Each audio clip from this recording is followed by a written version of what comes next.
Hi and welcome to the Incite My Life channel. Today we're going to be talking about set theory. So, what is a set? Well, in the most basic sense, a set is a collection of objects. Typically, we can represent sets with diagrams.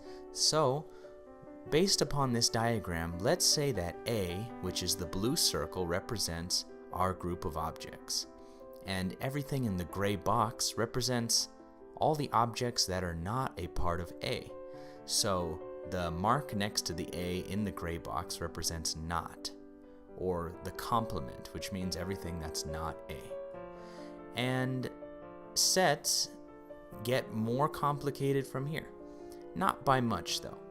So the most common thing is unions and intersections. Those are what really give the heart and soul to set theory and set notation.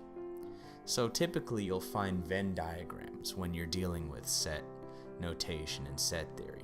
So the red circle represents all the objects in A, and the blue represents all the objects in B, and the part where they meet in the middle is the objects that they share. So to demonstrate this for you, I have the red circle meaning red animals. And so inside the red animal circle you have a bug, and then you have a fish that is red. But then notice on the right we have the fish circle, and the fish circle has a manta ray, which is not red, and it has the red fish. And so the part that they share is the red fish. And so on the outskirts though, there would be the non-red fish, which is the manta ray, and then the red animals excluding the fish. And I'm going to show you how to write that in a minute. So the other type of diagram, which is the more complicated diagram, is the triple Venn diagram, which has 3 circles. Let me demonstrate this though. Keeping our same categories, we have red animals and fish, but now I'm going to add on predator animals. So you see on the right we have the beetle, the fish, and the manta ray, which was in our previous group, but now we have the predator animal circle. So below the red fish, or I should say to the left of the red fish, we find the red shark. And the red shark fits all 3 categories. He's red, he's a fish, and he's a predator. And then beneath him is the hammerhead. So why is the hammerhead there as opposed to being where the red shark is? Well, it's because he's a predator and a fish, but he's not red. So you can kind of see how this works then. And the alligator is not red and it's not a fish, and then the scorpion is red and a predator but not a fish. So let me show you what this is in set notation. So the same exact diagram, this time in the boring letters. So we have A and not B and not C. That's kind of like what we had earlier, where that's the beetle, and then A and C and not B, that would be the red fish. And you can just compare this picture to the previous slide that we had, and you can see this is how you would write those images in set notation. And then I have yet to tell you what the union is, which is just basically the junction of them all, where they all come together.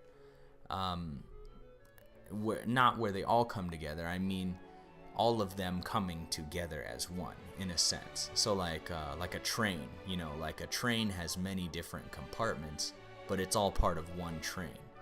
So like here I show you the union of A, B, and C, which means that you're taking all the circles. That entire region is the union, and everything that's not a part of that union is not A, not B, and not C, which is represented by the blue rectangle.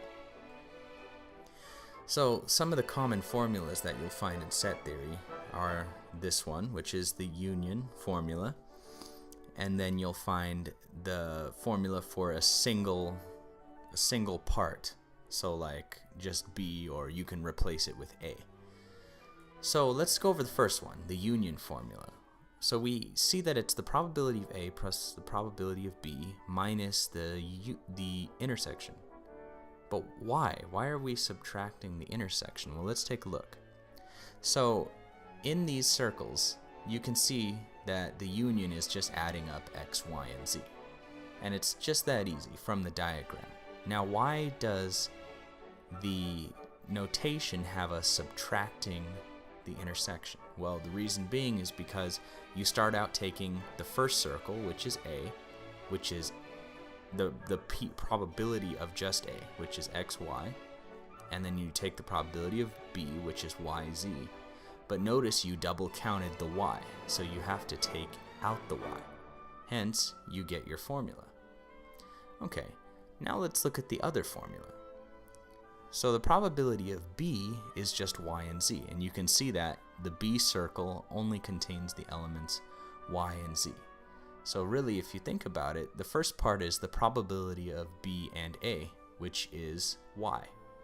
And then z is the probability of B and not A, so everything excluding x. And now let's look at our practice problem. This comes from the SOA exam. So among a large group of patients recovering from shoulder injuries, it is found that 22% visit both a physical therapist and a chiropractor, whereas 12% visit neither of these. The probability that a patient visits a chiropractor exceeds by 0.14 the probability that a patient visits a physical therapist.